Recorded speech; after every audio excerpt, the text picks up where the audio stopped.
എവിടെ വന്നിരിക്കണേ? ഒന്നുമില്ല, വെറുതെ വന്നിരുന്നതാ. ഞാനും ഇവിടെ ബോറടിച്ചിരിക്കായിരുന്നു. അപ്പഴാ ഇവിടെ ഇരിക്കണ കണ്ട് അപ്പൊ ഇങ്ങോട്ട് പോന്നു. എന്നാ ഞാൻ ഒരു ചോദ്യം ചോദിക്കട്ടെ? ഞാൻ എന്നെ കുറിച്ചിട്ട് പുകഴ്ത്തി പറയുന്നതല്ല, എല്ലാ ചോദ്യത്തിനും ഞാൻ ഉത്തരം പറയും. എന്താന്നറിയില്ല, പണ്ട് തൊട്ട് അങ്ങനെ. ചോദിക്ക്. വീട്ടില് 10 ആൾക്കാരുണ്ടായിരുന്നു. അപ്പൊ അവിടുന്ന് ഒരു കൊള്ളക്കാരൻ വന്നിട്ട് ഒരാളിനെ കൊന്നു. അപ്പൊ ബാക്കി എത്ര ആൾക്കാരുണ്ട്? ഒരു വീട്ടില് 10 ആൾക്കാരുണ്ടായിരുന്നു. ആ 10 ആളേനെ അല്ല, അതിലൊരാളേനെ കൊള്ളക്കാരൻ വന്ന് കൊന്നു. ബാക്കി എത്ര ആളുണ്ടാവുന്നു അല്ലേ? ഇതേപോലെ മരത്തിലെ തത്തയെ വെടിവെക്കുന്ന ഒരു ചോദ്യം ഉണ്ടല്ലോ, അതാണ് അവൻ ചോദിക്കുന്നല്ലേ.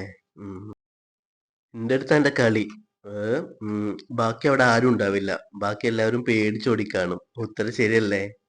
അയ്യേ, ഈ എണ്ണ ഒന്നും അറിയില്ല. ഒരാളല്ലേ മരിച്ചിട്ടുള്ളൂ. ബാക്കി 10 ആൾക്കാർ ആ വീട്ടിൽ തന്നെ ഉണ്ടാവും, കൊള്ളക്കാരനെയും കൂട്ടി.